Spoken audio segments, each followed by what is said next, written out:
Thomas Greco, welcome to the show. Thank you. Glad to be here. Yeah, and I'm glad to have you back on. Actually, as many people may not know, you were a guest a couple times in the past. However, that was in the early years of the show. We're actually celebrating the 10th season now. And I believe the last time we spoke was around 2017.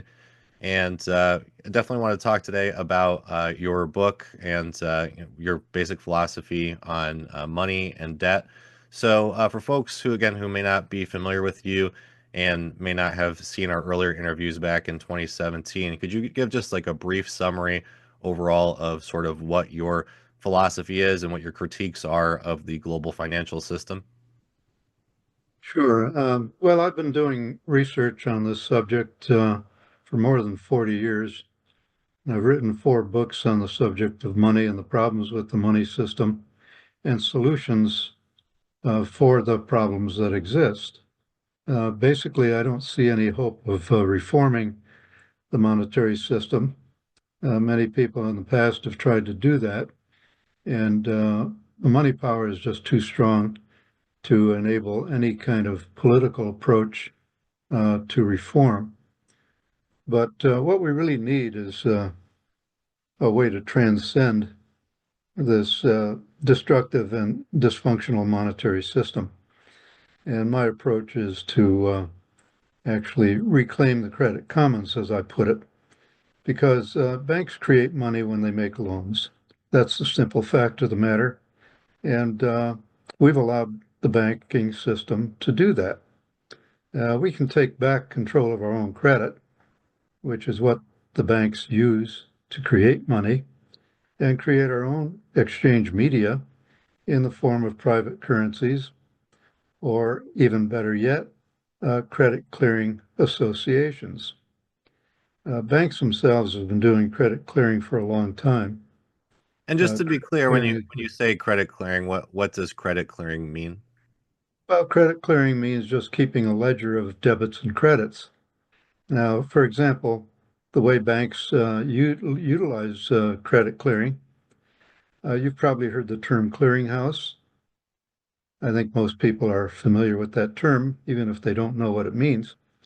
But a clearinghouse is something that was created by the banking system to clear or to offset obligations among themselves.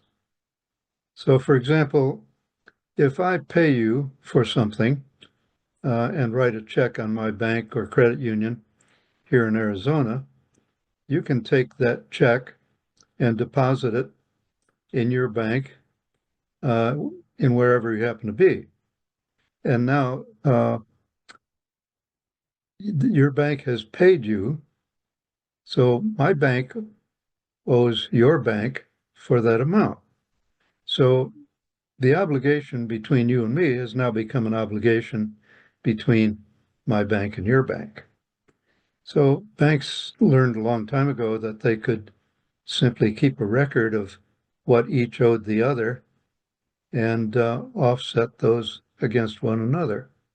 And they could do that not on a bilateral basis, but on a multilateral basis.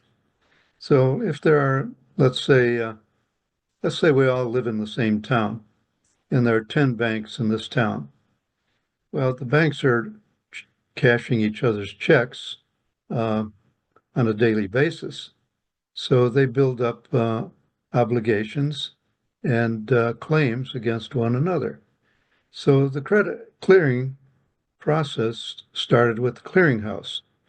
Uh, each bank would send a runner to this clearinghouse with the checks that were uh, cashed, and they would tally up the net amounts that each bank owed the other bank and offset those.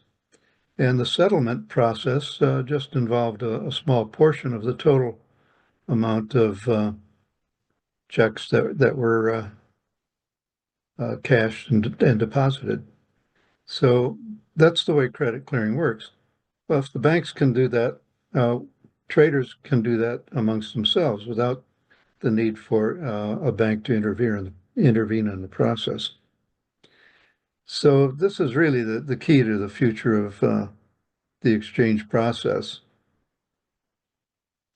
And so, what are your criticisms of banks doing this? I mean, I know many people out there probably, don't have much fondness for banks between, the interest rates that they charge and just, dealing with them in general. And obviously, we've seen them create issues like the 2008 financial collapse. But what are really your primary critiques of the banking system as it exists today? Well, the fundamental flaws in the banking system are number one, it's overly centralized. Number two, uh, banks have been given this privilege of issuing money that the government will accept in payment of taxes. Now, this goes back to the Bank of England, the first, well, not the first central bank, but the uh, the central bank that had the greatest impact on the world. The Bank of England was founded in 1694 by William Paterson and his associates, and at that time, King William III was fighting a war against France. And wars are expensive propositions, and the amount of money available from taxation is never enough to pay for wars to be waged. So William Paterson came to the king and said, "We will give you as much money as you need to fight this war if you will give us, the Bank of England, the privilege of lending banknotes, Bank of England banknotes, into circulation at interest." So this is the deal that was made between politics and finance very early on, where the government would get as much money as it needs to fight its wars and do whatever else it wants to do. And the banking cartel would get the privilege of taking our credit and lending it back to us and charging us interest for it. Now, if that interest was simply enough to pay the costs of operating the bank, it wouldn't be so bad because it would go back into the economy and people would have a chance to re-earn it.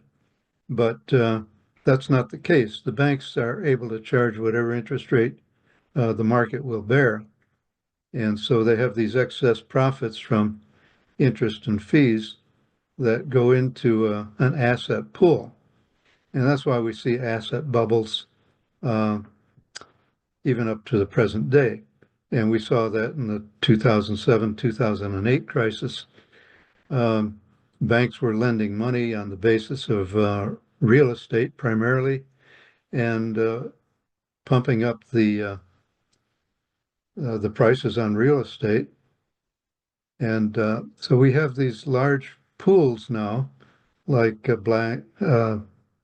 Vanguard and BlackRock and some others that have these massive amounts of real value in their portfolio. So this whole thing is unsustainable and it's exploitative. Uh, the people are being exploited by the system, by both government and the banking cartel. I guess one question I would have about interest when you mention that banks, may charge interest to, pay for, to be able to sustain themselves. Just to be clear, so for your credit clearing system that you're a proponent of, would there be any sort of interest? No, the allocation of credit amongst buyers and sellers in a credit clearing, mutual credit clearing exchange would be interest free. The revenues to operate the system would be based on fee for service. Uh, it makes sense that the more benefit you get from participation, which means the more of your debits and credits get cleared through the system, the more you should pay to cover the costs of doing that. But, we talk about interest. I want to mention that what we're really talking about is usury.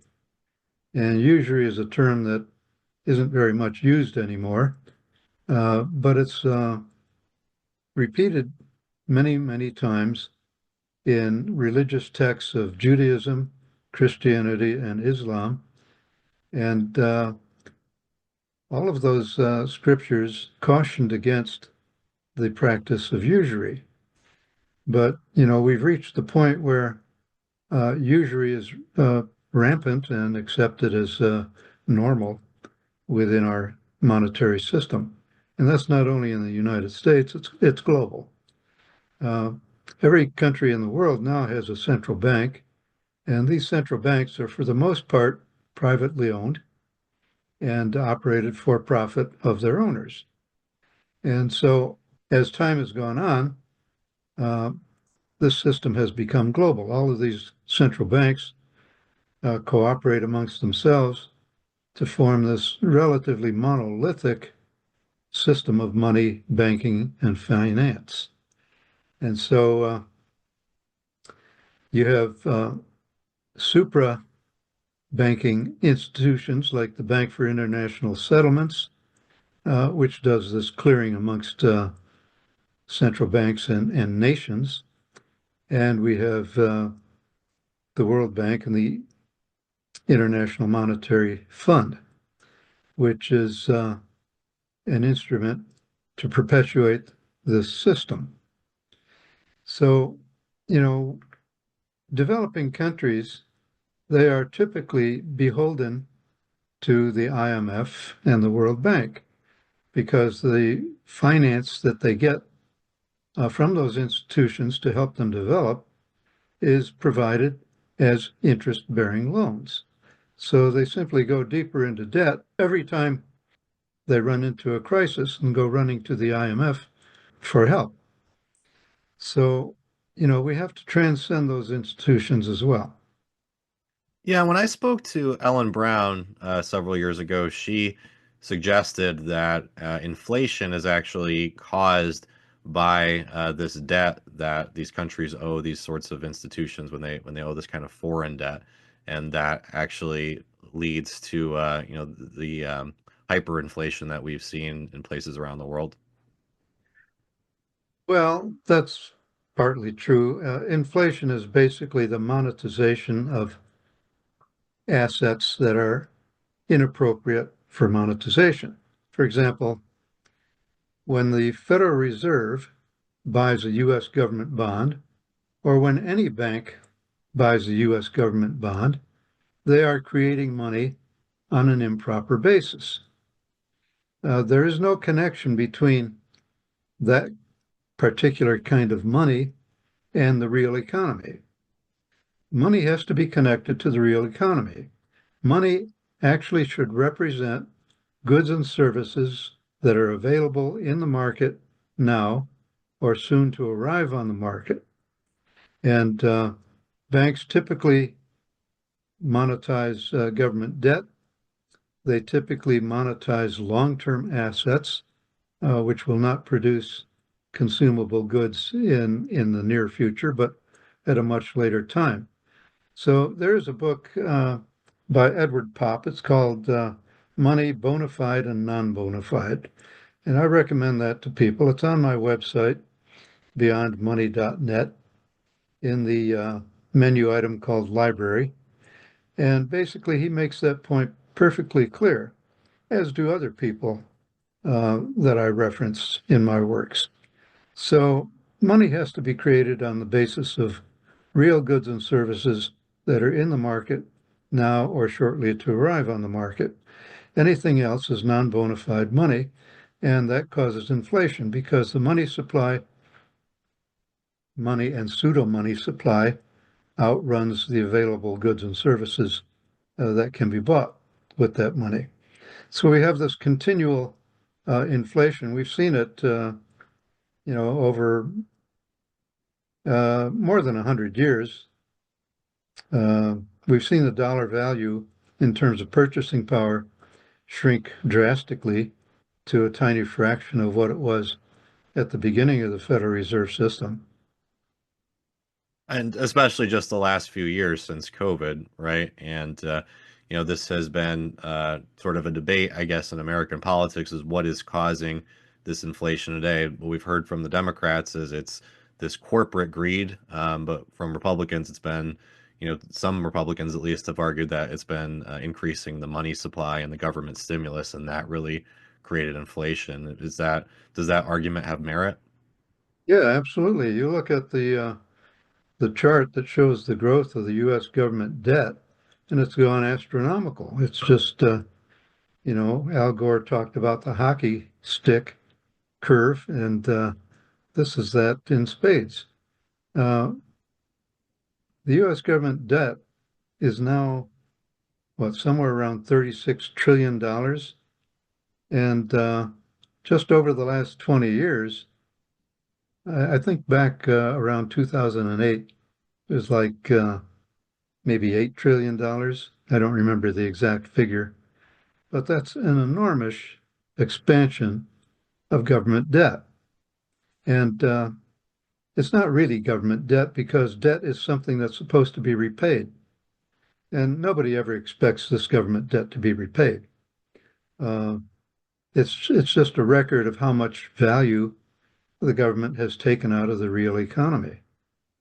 And so, it's a hidden tax, as they say, but it's not so hidden anymore. It's pretty obvious. Well, it's a big portion of people's income taxes too, right? It's like one out of every $7 or something like that is going to the interest on the national debt.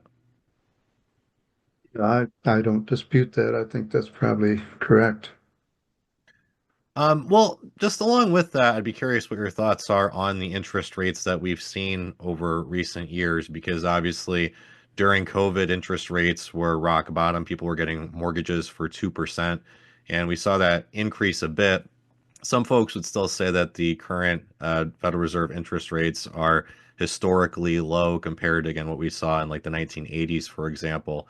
But obviously, it's put a lot of pressure on folks, and obviously, credit card interest rates and auto loans and things like that are much higher than the rates that the Federal Reserve sets.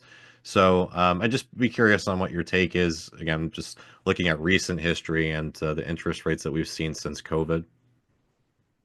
Well, one thing you need to understand is that the monetary authorities, the central bank, um, that controls interest rates, they only have two choices: recession or inflation. Those are the only two choices we have. And we see those cycles go on back and forth. First, they lower interest rates to encourage borrowing, and that pumps up the money supply. And then they raise interest rates to try to curtail the inflation that was caused. So the other thing is fiscal policy that's in the hands of the government. Now, the banking system will monetize whatever amount of debt the government wants to create. Um, that's part of the deal that went back to the Bank of England and the Federal Reserve. So, that's the only choice they have. Um, they have one lever, basically, uh, to try to control a flawed system. So that's the end of it. You only get a choice between inflation and recession, and it cycles and repeats over and over again. So, the media is preoccupied with blathering on about interest rates and blathering on about government debt, but nobody seems to understand the real cause of the problem. Well, I would just be curious, I guess, in the short term again, because these things can sort of impact not just the stock market, but if companies are hiring and whatnot. And I think honestly, that's been kind of gone hand in hand with the raise in interest rates, right? Because during COVID, there was a shortage in labor, and people were working from home, and people were getting jobs very easily. There's actually a lot of people working from home, working several jobs at the same time. It seems as though things have, with those interest rates rising, things have gone in the complete opposite direction now, where people are having a much harder time finding a job. People are compelled to go back into the office to work. So again, it just seems that was a major impact of this, and I'd be curious to know what your thoughts are just in the short term, especially with what we're seeing with the stock market the last few days seemingly dropping. Do you think that we're looking at a recession or worse in the near future? Well, you have other factors at play now. You said during COVID, um, there was people were having a hard time. What did you say? There were not enough jobs. Yeah, I mean, at least in certain industries, obviously, for people that worked at restaurants or whatnot, they weren't able to get employed. However, I think for a lot of people who were able to work from home, there was a shortage there, and we heard about things like quiet quitting and things like that. So it seemed that there was a lot more sort of freedom for workers in the post-COVID era. And now we see that tightening up a bit again, where people are applying to jobs for months and months and not getting even an interview. Well, two different situations. During the COVID years, uh, a lot of companies and institutions mandated COVID vaccine, and a lot of people objected to that. And so a lot of people went out of the workforce because they refused to do that. They didn't want to take an experimental treatment uh, for which the long-term effects were unknown. And so basically, school districts here in Arizona, for example, uh, they demanded that teachers accept the vaccine, and a lot of people dropped out because they didn't want to do that. And now they still complain about shortage of teachers. Well, as long as they curtail people's freedoms and control of their own bodily uh, existence, you're going to have that kind of problem. And same thing happened in the military. There were really draconian uh, measures put in place to try to deal with the so-called pandemic. And I think our military was weakened as a result of it because they were required to take the vaccine. And many private and public sector jobs, uh, in my own family, I have family members who, as a condition of their continued employment, were required to accept vaccination for the COVID. And so that's one thing. You had a lot of refusers uh, who basically dropped out of that system. Now, in terms of today's situation, you have AI replacing a lot of work that was done before by individuals. And so I think that's the reason why a lot of people are having a hard time finding jobs today.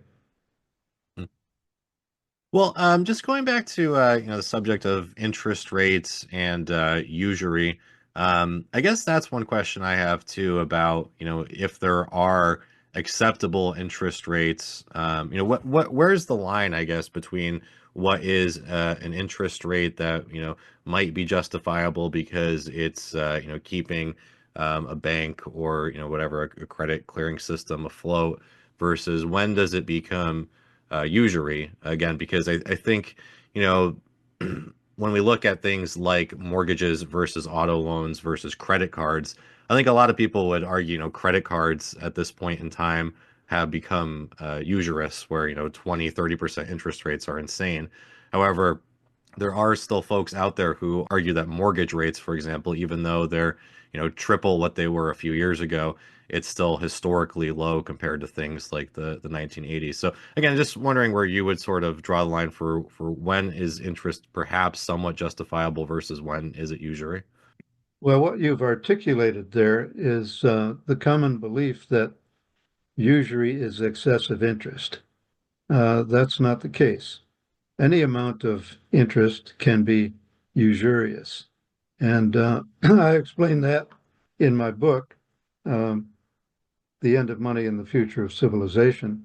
It's the intention that is the determining factor. What is the intention? Is the intention to recover your cost of providing finance, or is the intention to exploit the person that you're financing? That's the key. So, as I said before, banks provide a service. That's true. If the banks charged only the amount necessary to cover their costs and pay their employees, uh, that money goes back into the economy where people can earn it enough to pay back what they owe. With the current situation, people are not able to repay what they owe. The system guarantees that some people will fail to earn enough money to pay back what they borrowed. And so it's a negative sum game. People are uh, guaranteed that some must fail. Well, one of the things that I found really interesting the last time we spoke was when you talked about the growth imperative, and it seems as though there's really a couple different imperatives. One is for the banks themselves, but what I found very interesting is when you kind of extrapolate that out to everybody who owes this interest to the banks and how they're pressured, therefore, to grow in order to pay back that debt at interest with the interest, and that really is leading to sort of this cancerous capitalism that we have today, where there's just effectively pillaging the earth. So could you speak to that a little bit about how this growth imperative is really overall affecting the entire economy, and as well as people's psyches and just the way that we're living today? Yeah, well, I've written about this under the rubric of the usury conjecture, where I go into explaining that the usury, which is an exponential growth function mathematically, um, based on compound interest, and that's the way the loans work. The interest is compounded. You go to a bank and you borrow, let's say, $1, and let's say it's 10%. So 10% a year. A year from now, you owe $1.10. 2 years from now, you owe 10% of $1.10 plus the $1.10, and so it keeps escalating as you go along. So what happens is there's never enough money to pay back what was borrowed because you're paying interest on the interest that's accrued. And so this is an impossible situation. That's why some borrowers must fail in repaying what they borrowed. So corporations in particular are faced with the same situation. They borrow money and it's at compound interest. And if they're going to avoid defaulting and going bankrupt, they're going to have to expand their profits and their operations in order to keep up with it. So we have this growth imperative that's a result of the usury built into the banking system. And so we have corporations getting bigger and bigger, either by internal growth or by consolidation and mergers. And as they get bigger, they become more powerful. And we've seen that with globalization. We have massive scale of international corporations that are able to dominate the markets for not only the things that sell, but also the things that they buy, uh, labor and supplies. And small businesses are at a great disadvantage because of that, and also because banks are less willing to lend to small businesses than they are to big corporations that are considered too big to fail, uh, or to government. So banks will take the sure thing of lending to government because government, you know, cannot fail. It cannot go bankrupt. Uh, and they will lend to large corporations that have position of dominance in their markets. So it's a rat race that cannot be remedied until we remedy the money system. We have to get off this merry-go-round of usurious lending by banks and government borrowing.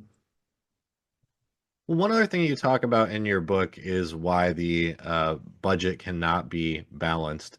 Could you go into a little more detail for why that is the case? Well, it's because when you have banks in a privileged position, uh, charging usury uh, that causes a deficiency of money in circulation for borrowers to earn, to use to repay what they've borrowed. Um, there's never enough money in the system for the private sector to service their aggregates loans. So when there's a deficiency of money, what do you do? Well, John Maynard Keynes offered the expedient, it's what it was. It was an expedient, and he told government to run a budget deficit, borrow money into circulation, and that would provide a way of counterbalancing the usury, at least temporarily, um, and put enough money in circulation uh, to enable people to continue to service their debt. So we did get gradually out of the Depression in the 1930s when there was an insufficient supply of money. But the thing that really caused the government to borrow the necessary amounts to pump up the money supply was World War II. So the government borrowed massive amounts of money to fight the war, hired huge numbers of people, either in the military or in the defense, the weapons industry, and got the economy uh, on the manic side of the cycle.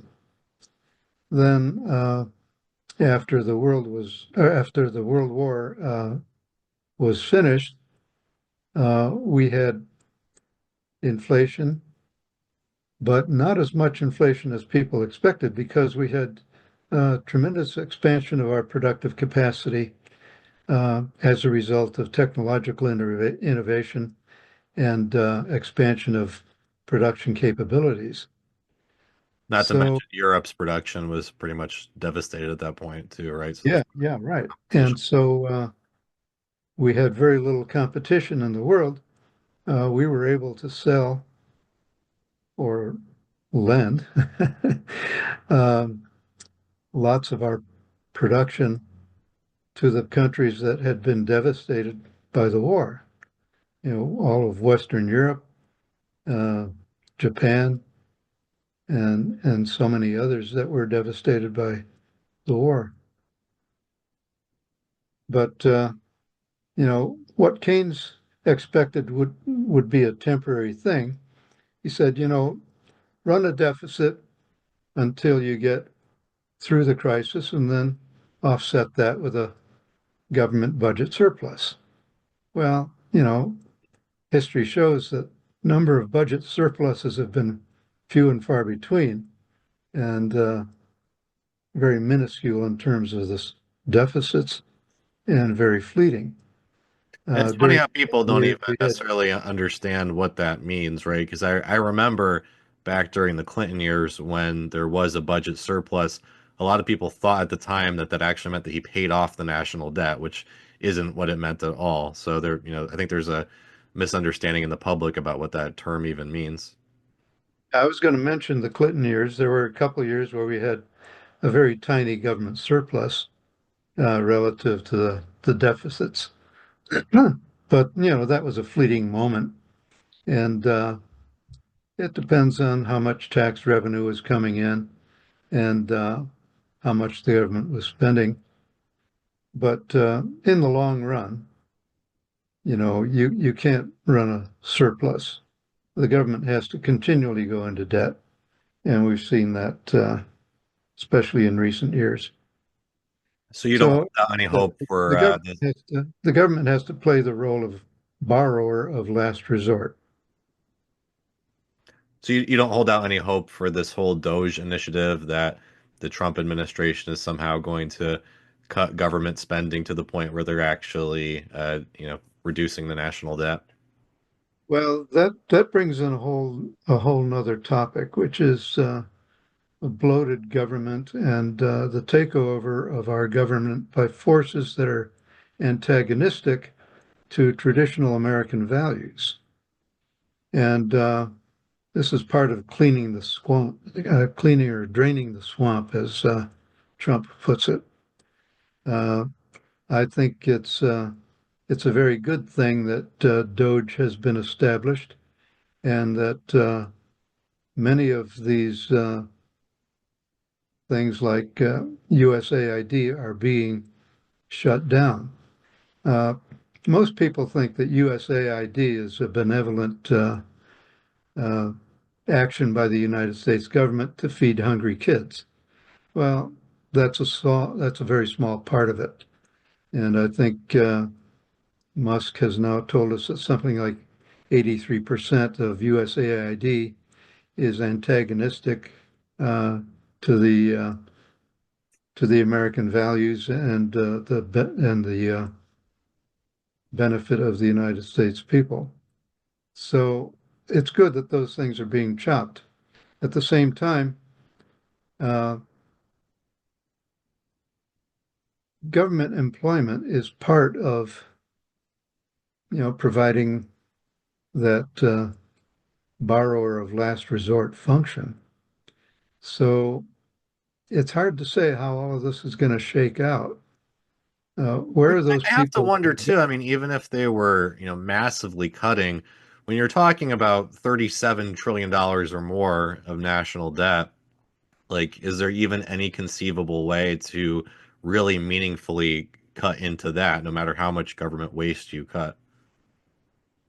No, you have to continue to expand the government debt to compensate for the usury uh, that is enjoyed by the banking system. So, as long as this banking system continues the way it is, government will continue to need to play the role of uh, borrower of last resort. But it can do that in another way. It can do that simply by doing grants to individuals and small businesses. Uh, so giving it directly to the people instead of giving it by way of destructive or useless employment. So I don't know. It'll be interesting to see how the administration navigates this. Well, not to get off topic, but I also feel compelled to ask because it's again the major economic news and one of the big headlines right now is these tariffs that we keep hearing are going to happen and not going to happen, or some of them are happening and others aren't. But do you have any kind of thoughts on this? Because I think that some folks would advocate for the tariffs from the perspective that um, we've heard Trump talk about this, right? Like in the past, before the Federal Reserve or before income taxes, we had these tariffs and it was an age of prosperity for the nation. And, I think a lot of more libertarian minded people, although they would maybe not like tariffs for some reasons, they may say, well, that's better than an income tax per se. So again, I'm just curious what your thoughts are on these tariffs. Is this beneficial for the economy at all? Well, in today's reality, I'm not sure. It's hard to say. At the very beginning of our country, tariffs were the main form of government revenue. And there was no income tax, no sales tax, no value added tax. Um, so the tariffs were not only a source of revenue for the federal government, but they also protected uh, United States industry. It was a time when industry in the United States was developing in competition with developed economies in Europe and elsewhere. And so tariffs were necessary in order to favor the development of industrial growth in America. So that was its primary purpose. Um, in today's world, um, we've had this tremendous globalization and actually over globalization, in my opinion, where we're importing oranges from Australia and other things that we could perfectly and do perfectly provide for ourselves. So the tariffs, I think, need to be structured in such a way that uh, we penalize imports of things that we produce or are capable of producing for ourselves, and not those things that we can't. So, we don't grow bananas in North America. We have to import those from someplace else. Uh, rare minerals, we have limited amounts. We have to import most of those from somewhere else. So you don't want to impose tariffs on those things.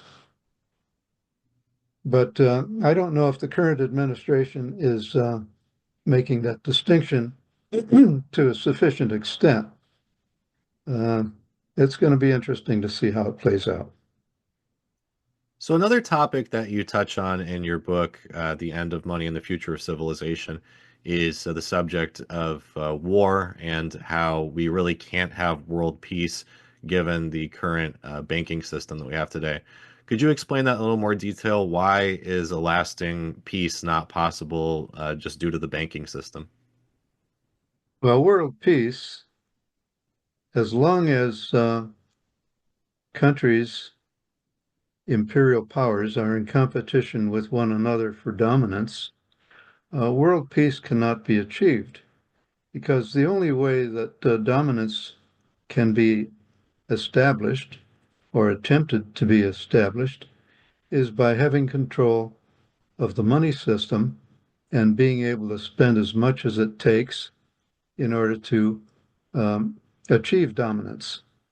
But, when you have countries competing like that, um, we're never going to have a reform or a transcendence of this money system because governments need to have this unlimited power of monetization in order to finance those wars. And so the world is at an important juncture, I think, where countries need to recognize that no one country is going to be able to dominate the world. And we have to accept the fact of a multipolar world order and come to agreements um, that we can coexist with one another without trying to dominate. Now, whether there's sufficient impetus in our government or other governments for that matter to achieve that mutual respect and acceptance, um, that's the main question at hand. And just to be clear too, you think that there may be some credence to the so-called conspiracy theories that the conflicts in Iraq or Libya, this may have part of this may have been, the petrodollar system and the fact that Saddam Hussein and Gaddafi, they had talked about moving again off of the petrodollar towards either trading with euros or using a gold dinar or something like that. I believe that you said that these conflicts, may have been a direct result of those things. Yes, well, dollar dominance has been the de facto reality since the end of World War II. And Trump doesn't like any threats to that. And previous administrations have not liked it either. Amy Goodman's program some years back She interviewed General Wesley Clark. He was the Supreme Commander of NATO for a number of years.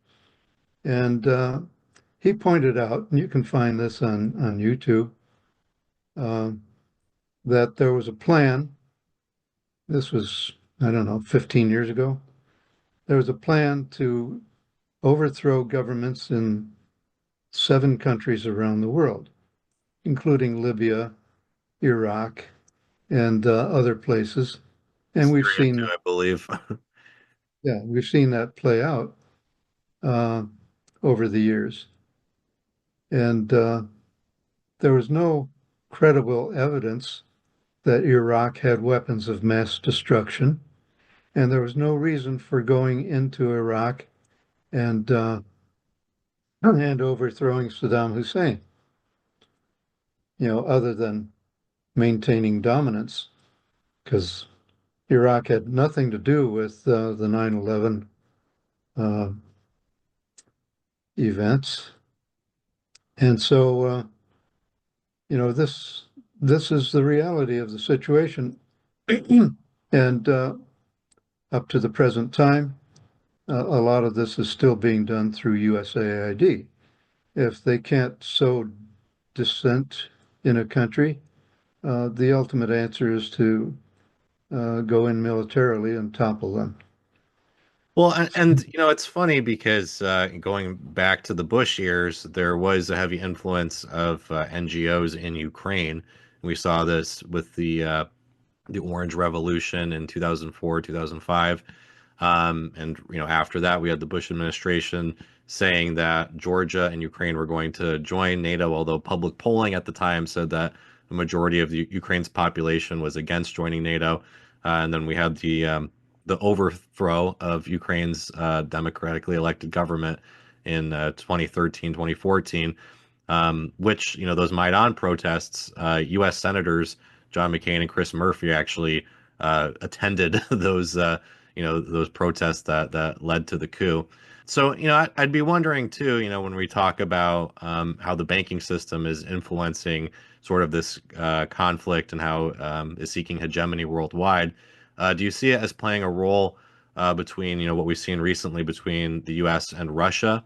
Which again, I've always found curious because I grew up in the 90s, during that brief period when there was, some peace between the two countries, and Bill Clinton was palling around with Boris Yeltsin, and the 2000s, it seemed up until again around 2008 or so, there was a relative camaraderie between the two nations. So do you think that the banking system in particular has played a role in this conflict between the U.S. and Russia, and maybe also the U.S. and China? Well, yeah, there's a lot there, and there are lots of people that are better able to speak to this than me. Uh, but yes, we have, let's see, we have a situation today where Russia has been vilified and Putin has been vilified in the media. Our media, by the way, has largely become a propaganda machine uh, for the globalists, and basically they want us to believe that Russia uh, is an evil country, that Putin is evil, that he wants to take over Europe. Well, that's absurd. Judge Napolitano, Andrew Napolitano, he has a channel called Judging Freedom, and he interviews Scott Ritter, Ray McGovern, Larry Johnson. The latter two are both former CIA analysts, and many others who speak about this. Professor Mersheimer. Uh, Really, the point that you bring up about the overthrow of the legitimate Ukrainian government in 2014 um, was an attempt to turn Ukraine against Russia, make it an instrument for the Western Empire to go back into Russia and take control of Russian resources, like they had under Yeltsin. When the Soviet Union collapsed, um, the Western oligarchs went in there and collaborated with the Russian oligarchs to basically take control of the vast resources that Russia has. And that's why everything was copacetic between, Clinton, Yeltsin, the previous administration. When Putin came in, they expected him to follow the same policies as Yeltsin did. But Putin was a little more uh, wise to what was going on and not as compliant. And so they sought to vilify him. But if you ever watch Oliver Stone's interviews of Vladimir Putin, or you listen to what Putin himself has said are his objectives with regard to Ukraine, you will understand that Russia has no designs on dominating Europe, doesn't have the capability of trying to overrun Europe. All he wants is to keep Ukraine out of NATO so that weapons of mass destruction are not deployed right on his doorstep. He also wants to get rid of the Nazis that have taken control of the Ukrainian government. And if you doubt that, just go back and look for the news reports, even mainstream news reports that reported the Nazification of the Ukrainian government uh, many years ago. And he wants actually to be partners with the United States, and he spoke repeatedly about that in his Oliver Stone interviews. And so I don't see Putin as being a villain. I see him as being one of the few real statesmen on the world stage today. And it makes perfect sense for him to ask for what he's been requesting. And I think he's in a position now to say, that's what we want, that's what we're going to get. And I hope Trump will understand that and accept that.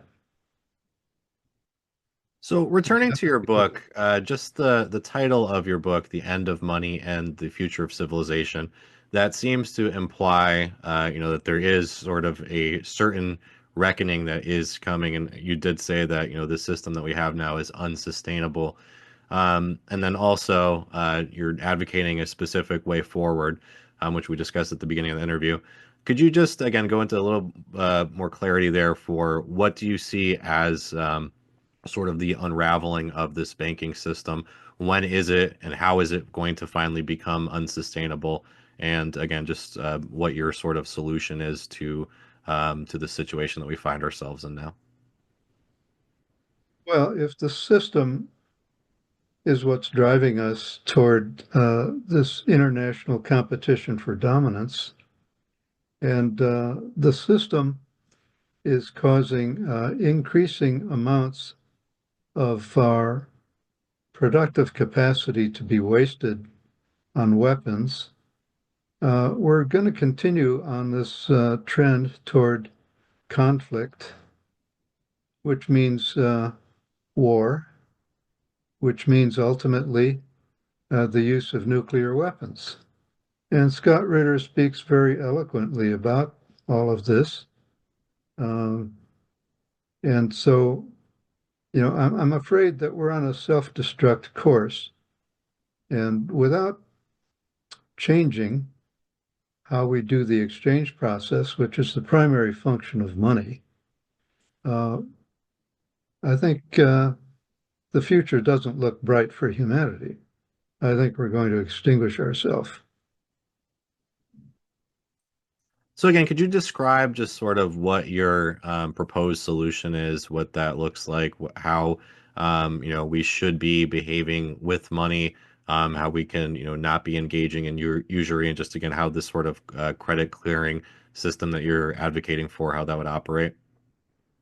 Well, from the grassroots, from the small business level, the approach is to take control of the credit commons. That is to reclaim our own credit and allocate it among ourselves. And I'm talking not only individuals, but businesses. Small and medium-sized businesses I think, are the way forward in implementing exchange systems that are non-usurious, that actually allocate credit to where it needs to go, to small and medium-sized producers, that are the backbone of every economy. And by doing that, we show the workability of an interest-free grassroots system of exchange. At the national or international level, uh, we need to accept the fact of a multipolar world order. We need to get rid of the banking cartel, and that's harder to see how that's going to come about. Um, but that's what needs to happen. We need to get rid of the banking cartel. We need to get rid of usurious lending of money into circulation. Governments need to realize that that's the only way that we can stop this roller coaster of inflation and depression, and finally result in a peaceable world where countries and peoples get along with one another and focus on the common good instead of domination. So how that latter part is going to work out, uh, that's anybody's guess. Well, Thomas Greco, I really appreciate you being on the show today and discussing all these different topics. For folks out there who would like to follow you and support you, how can they do that? Go to my website, beyondmoney.net, and follow me on Substack, on Medium, and read the revised, updated, and expanded edition of The End of Money and the Future of Civilization, which I've been publishing chapter by chapter on my website and elsewhere. You'll find that on my website, beyondmoney.net. Um, it's at the top, one of the menu items. And I've published already 14 chapters that can be freely downloaded or listened to as narrations. Thank you very much. I appreciate it. And yeah, hopefully I can have you back on at some point in the future. Thank you.